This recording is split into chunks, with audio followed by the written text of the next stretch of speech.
2 months ago, my world shattered when I found out my husband had been cheating on me with my sister. As if that wasn't enough, both of them were now pregnant with twins, and he begged me for forgiveness, offering me gifts and promises of a fresh start. I thought I was ready to leave him, to start over, but then something unexpected happened. I found out I was pregnant too. Now, stuck between love, betrayal, and financial dependence, I'm torn between what I want and what I need. What will I do next? 2 months ago, I uncovered the devastating truth that would forever change my life. It was a Tuesday evening, one of those rare moments when I had some time to myself. My husband Joel had been acting distant for weeks, and the tension between us had been growing. At first, I thought it was just the stress of daily life, the kind that creeps in without warning. But something felt off. I couldn't ignore the gut feeling gnawing at me. So, I did something I never imagined I'd have to do. I checked his phone. What I found was worse than I could have ever expected. There, in black and white, were messages between Joel and my sister Amy. They weren't just friendly chats. They were intimate, flirtatious, and full of promises. It wasn't the first time they had been in contact, but it was the first time I realized the depth of their betrayal. The heart-shattering truth hit me like a ton of bricks. My husband, the man I loved and trusted, had been having an affair with my sister for over 3 years. I couldn't breathe.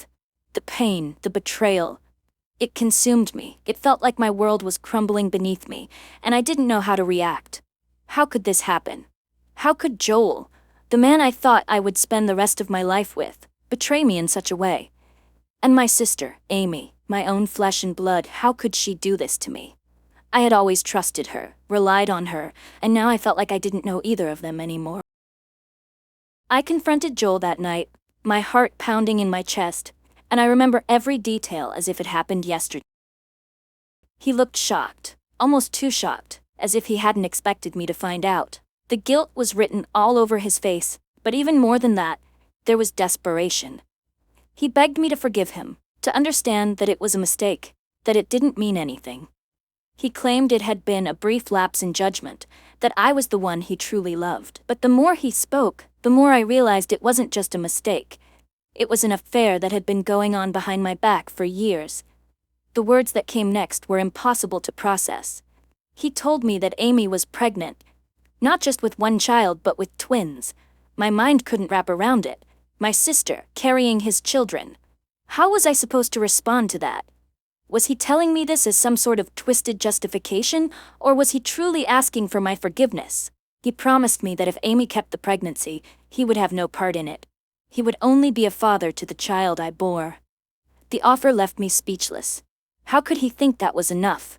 He spoiled me with gifts, expensive jewelry, trips, anything he thought might make me forgive him. He promised to buy me an apartment, a new car, and anything else I wanted.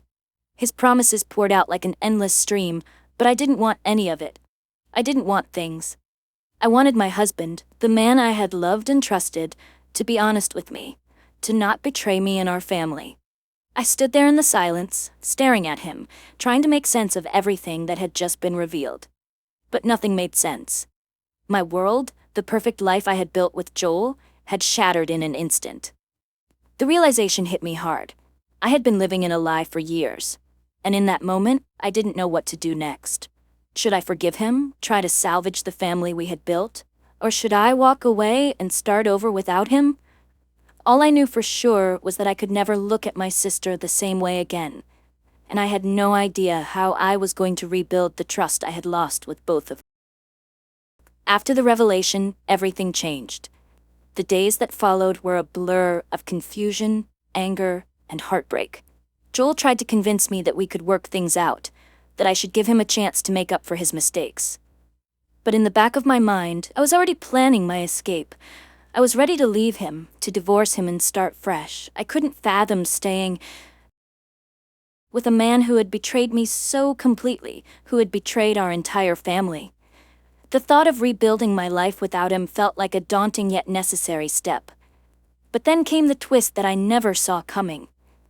One evening, after another tearful argument about the affair, I began to feel something strange, something I hadn't expected at all. I had missed my period. At first, I dismissed it, Stress had been overwhelming lately. Between the constant arguments with Joel and the emotional toll of discovering the truth about my sister, I figured it was just the stress taking its toll on my body. But then the symptoms started to creep in: the nausea, the exhaustion, the strange cravings. I knew what it meant, but I was too scared to face it. I couldn't ignore it anymore. I took a pregnancy test. When I saw the results, I could hardly believe my eyes. The test was positive. I was pregnant. It felt like the earth had shifted beneath me. How could this be happening? How could I be pregnant with Joel's child after everything that had transpired? This wasn't what I had planned. I had been ready to leave him, to take control of my life, but now I was faced with a decision I wasn't prepared for. It was as if the universe was throwing another curveball at me, testing my resolve. When I told Joel, his reaction was almost surreal. He was ecstatic. He hugged me, kissed me, and told me this was our fresh start. "We can move on from all of this," he said. "This is a new chapter for us, for our family." His words sounded rehearsed, almost too perfect, but at that moment it was hard to ignore the glimmer of hope in his eyes. He promised that everything would be different now, that we could put the past behind us and focus on our future as a family. He promised to be there for me every step of the way. Joel didn't waste any time. He immediately started preparing for the baby. Within days, he had already bought most of the nursery items: cribs, baby clothes, everything. He was looking into doulas and midwives, asking me if I wanted a natural home birth or if I would prefer a hospital birth. He even started researching different hospitals, both in and out of state, to find the best one for me. The more he planned, the more overwhelmed I felt. It was as if he was trying to erase everything that had happened to make me forget the affair, the betrayal, and the devastation. But the truth was, I couldn't forget. I couldn't erase the memories of him and my sister together. I couldn't ignore the fact that he had lied to me for years, that he had broken every promise he ever made. Yet here I was, pregnant with his child, and the pressure of making a decision felt like it was suffocating me. I didn't want to go back to him, but at the same time, I couldn't imagine raising a child alone, especially with the financial instability I would face. I found myself stuck in a nightmare I couldn't wake up from. The love I once had for Joel had faded, replaced by resentment and distrust. Yet, the weight of the situation, the reality of being pregnant and needing his financial support, made leaving seem impossible. I couldn't shake the fear of being alone, of not being able to provide for my baby. As I sat there, holding the positive pregnancy test in my hand, I realized that nothing in my life would ever be the same again. No matter what I chose to do, the consequences of the choices I made now would echo through the rest of my life. As the weeks went by, I found myself trapped in a spiral of confusion and fear. Joel's persistence in making everything seem perfect only added to the overwhelming weight on my shoulders. Every gesture, every gift, every promise felt like a double-edged sword. On the one hand, I could see the sincerity in his eyes when he told me he was sorry and wanted to make things right. But, on the other hand, I couldn't ignore the truth of what he had done.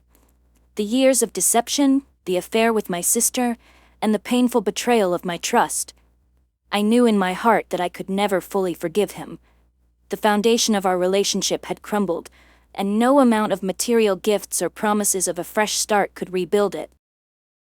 But I was pregnant, and the weight of that responsibility kept me rooted to the reality I was living. My pregnancy was already high risk, and I had been advised by my doctor that I would need extensive medical support throughout the pregnancy and after the birth.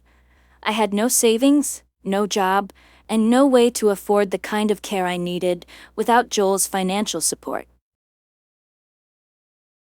It felt like a cruel joke. I was stuck in a situation where the person who had wronged me the most was now the one I needed to rely on for my survival and my child's well-being. My parents, who had always been there for me, were struggling financially themselves. They could barely help me with the cost of living, let alone the exorbitant medical bills that were piling up. And although I knew my friends would offer moral support, they couldn't help me pay for the medical expenses or the basic necessities I would need once the baby arrived. I started to feel a sense of desperation creeping in. Leaving Joel wasn't just about emotional betrayal anymore. It was about survival. I couldn't do it alone. I couldn't afford the medical bills, the apartment, the groceries, let alone the things a baby needed. The thought of raising my child without the financial support Joel could offer felt impossible.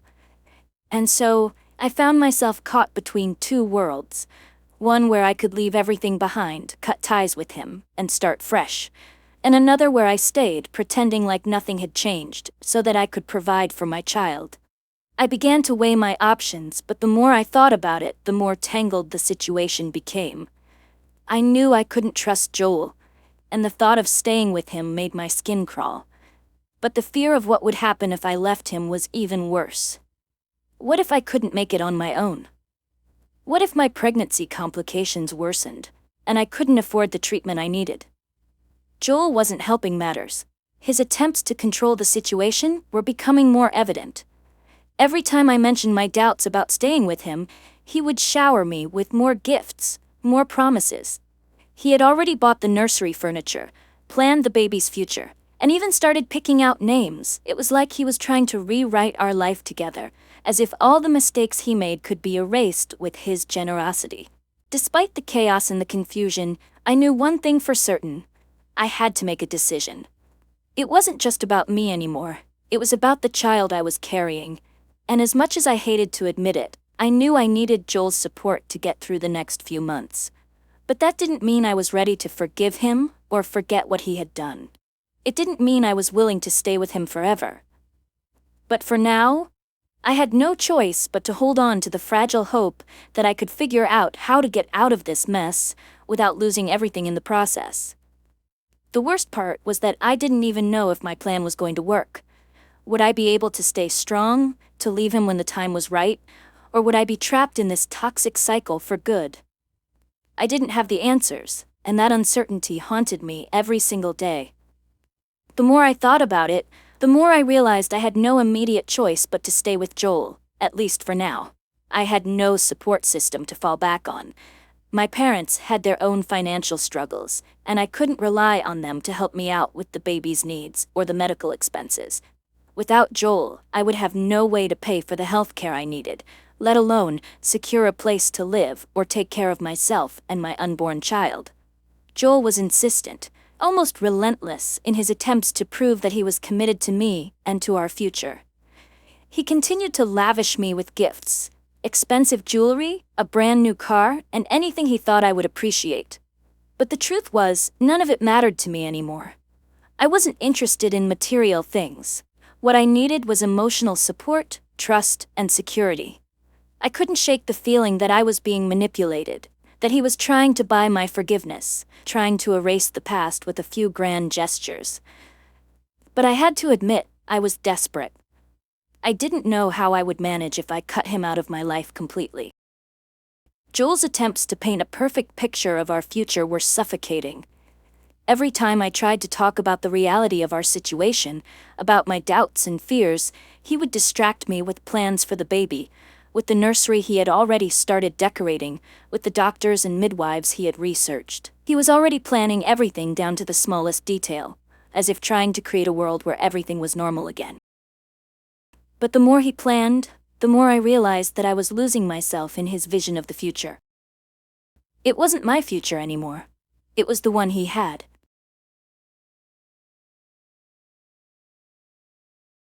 Decided for me.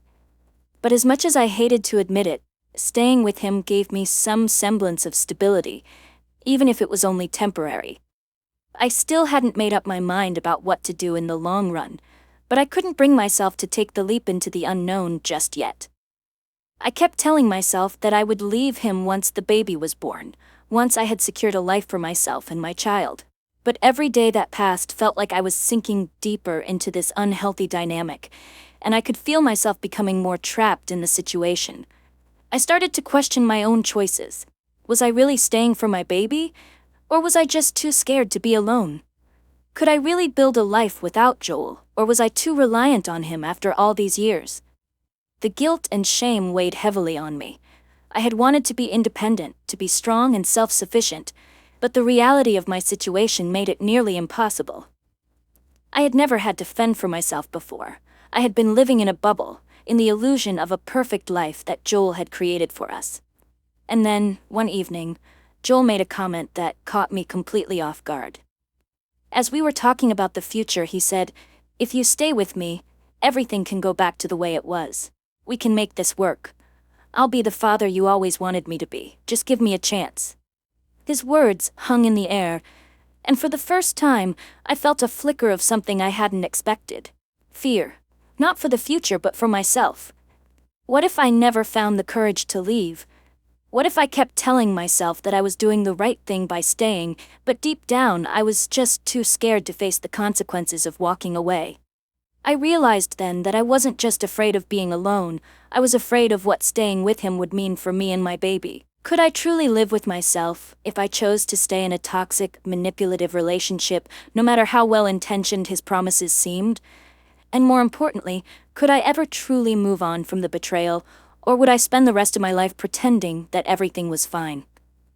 I didn't have the answers yet, but one thing was clear. I needed to start thinking for myself, to make decisions that were best for me and my child. And the more I tried to convince myself that I could ignore the past and move forward with Joel, the more I realized that I couldn't keep living in this constant state of uncertainty. As the days dragged on, the weight of the decision I had to make grew heavier. The promises Joel continued to shower me with only made me feel more suffocated, more trapped.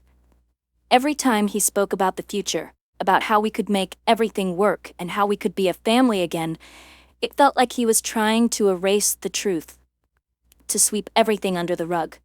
But deep down, I knew nothing could erase the betrayal. My sister, my own flesh and blood, was carrying his child. That fact alone made it impossible for me to ever look at Joel the same way. I had not spoken to Amy since the day I found out about their affair. The silence between us felt like a wall that had been built up, one that could never be torn down. What hurt the most was the realization that I had trusted her more than anyone. She was supposed to be my sister, someone I could count on no matter what. But now, she had become someone I didn't even want to acknowledge. The thought of seeing her, of confronting her about what she had done, felt like a betrayal in itself.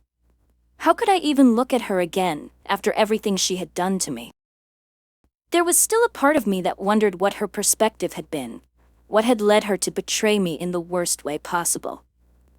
But even if I could somehow find a way to understand why she did it, I didn't know if I could ever forgive her. And the thought of her still being in my life, connected to Joel in the most intimate way possible, made my blood run cold. In the midst of this turmoil, I found myself avoiding Joel more and more. I could see his frustration building, his efforts to create this perfect future falling flat as I withdrew further from him. He didn't understand why I couldn't just let it go, why I couldn't forget about the affair and everything that had happened. Every time I brought up the possibility of leaving, of getting a divorce, he would tell me how hard he had worked to provide for us, how he was there for me financially, how he would be there for our baby. But what about emotionally? What about the trust we once had? Was that ever going to come back? One evening he sat me down and said, "I know you're still angry. I know this is hard for you, but we can make this work. I'll be a better husband. I'll be the father you need me to be. But you have to trust me. You have to believe in us." His words felt hollow, like they were just another part of his attempt to make everything go back to normal. But I knew that nothing could ever be normal again. I could feel the pressure building. I couldn't ignore the reality of the situation any longer. Staying with Joel wasn't just about me anymore. It was about my child.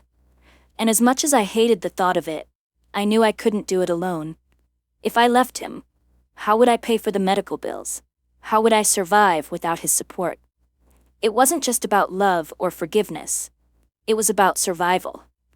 But there was one thing that still haunted me. Every time I thought about what Joel had done, about the affair and the twins Amy was carrying, I couldn't stop thinking about how unfair it all felt. Why did I have to bear the consequences of their actions? Why was I the one left to pick up the pieces while they got to move on with their lives? The injustice of it all weighed on me, but deep down, I knew that no matter how much I resented it, I couldn't change the past. I didn't have answers. and I certainly didn't have a clear path forward. What I did know was that I was running out of time. My pregnancy was progressing, and the reality of giving birth to a child with Joel, of raising that child in the same house where all the lies had been told, was terrifying. I wasn't sure how I was going to face the future, but I knew I couldn't stay in this limbo forever. As I lay in bed one night, staring at the ceiling, I realized that I had to take control of my own life. I couldn't keep living in fear of what might happen if I left Joel, but I also couldn't keep staying with him, pretending everything was fine. The only thing I knew for sure was that whatever I decided, it had to be for me and my baby and no one else. But how could I ever make that decision when the stakes were so high and the path forward was so unclear?